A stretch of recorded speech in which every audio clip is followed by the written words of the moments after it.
Bridgetown, and those of you joining us online, my name is Bethany Allen, and this is the Bridgetown Daily for Friday, July 17th. We are officially in summer, which means, at least for some of us, vacation is here or right around the corner. A few weeks ago, I took my first vacation, or really my first days off in about 4 months. Now, maybe that doesn't sound so bad to you, but considering all that this season has held, it felt much needed. A few days leading up to vacation, I kept running my to-do list over and over again in my head. I always make a list on my phone before vacation, and it consists of finishing emails, to buying goldfish for the plane ride, to taking out the trash. This is how I keep my sanity, or at least allow myself to think that I am. This time, as I was preparing to leave, I kept having that overwhelming feeling that I was forgetting something. Even as I was headed to my destination, I kept running the list over and over again, certain that I was missing something, that someone needed something from me, that something would not happen because I didn't produce or provide a particular thing. I felt like that mom in Home Alone. What was I missing? This nagging sensation lasted about 3 days until my pace, my rhythm, and my routine were disrupted. Now, generally, disruption has a bad reputation because it is, by nature, disruptive. It creates a rift and interruption in our process, in the order and the ethos of our productivity. It interrupts the status quo and even the vision we have for the day or for a relationship or for an event or the process of something. And all of that, at best, is wildly inconvenient. We, especially those of us in the West, are people who love order. We love predictability, which can also be translated stability. And we love control because it makes us feel safe. And while that's not a bad thing, it's not always a good thing either. In the work of spiritual formation, it's been said that transformation must be deeply disruptive in order to be truly formative. And all throughout the scriptures, we see this kind of disruption, the kind that transforms. It certainly is inconvenient and unpredictable, but it is present nonetheless.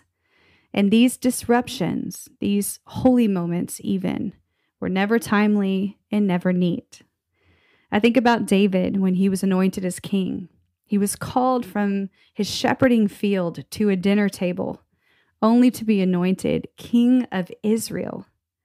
Or Saul, who was on the road to Damascus with a mission before him, only to have that mission be interrupted by the very one he was persecuting. Or the woman at the well in John chapter 4, as she hid from the women of her city, only to be met by a man who would not only save her, but redeem her. Or in Acts chapter 2, when the Spirit fell at Pentecost, with many gathered in a room, and then suddenly a wind from heaven comes and fills and shakes the whole house. And these stories go on and on. Each of these, as well as many others, all had moments of disruption, moments where they were not only called out of their regular rhythms, but moments in which their destinies were reoriented. Holy disruption often displaces us, but it's through that displacement that we are able to encounter God in new ways. Author, lawyer, and activist Rachel Denhollander once said that displacement and isolation are sometimes the context in which God does his deepest work. And if that's true, and I believe it is, then our moments of disruption, those times in which our lives are being interrupted, in big and small ways, are also opportunity for God to do his best work in us.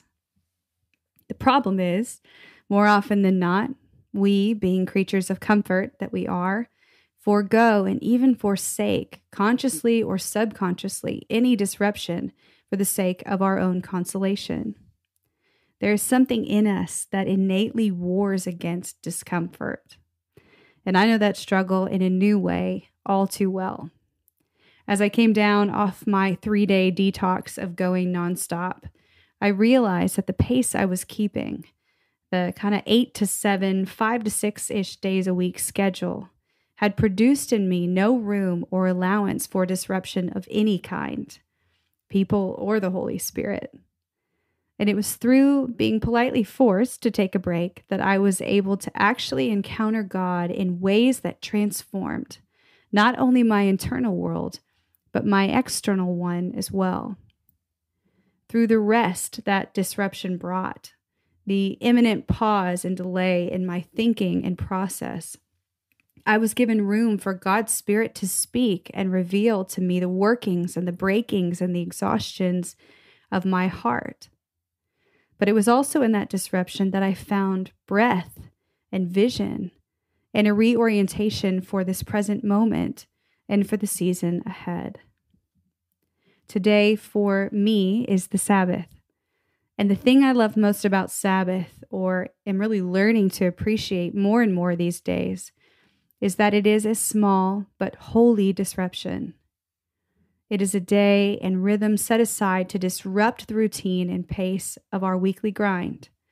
And it is meant to not only disrupt our schedule, but to disrupt the workings of our heart, the places we've previously ignored, the places we've built barriers instead of bridges, the places where we failed to see in ourselves and in others the gift and wonder of the image of God.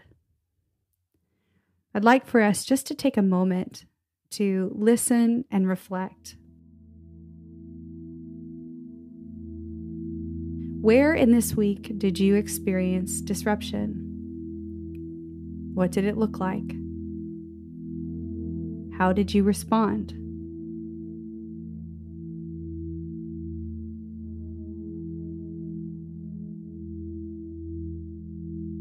Where have you been avoiding disruption? And why?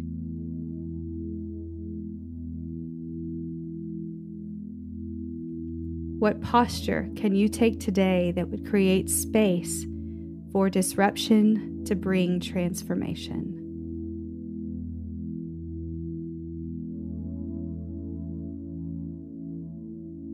As you go into your Sabbath this week, may you welcome it and all the disruption it brings.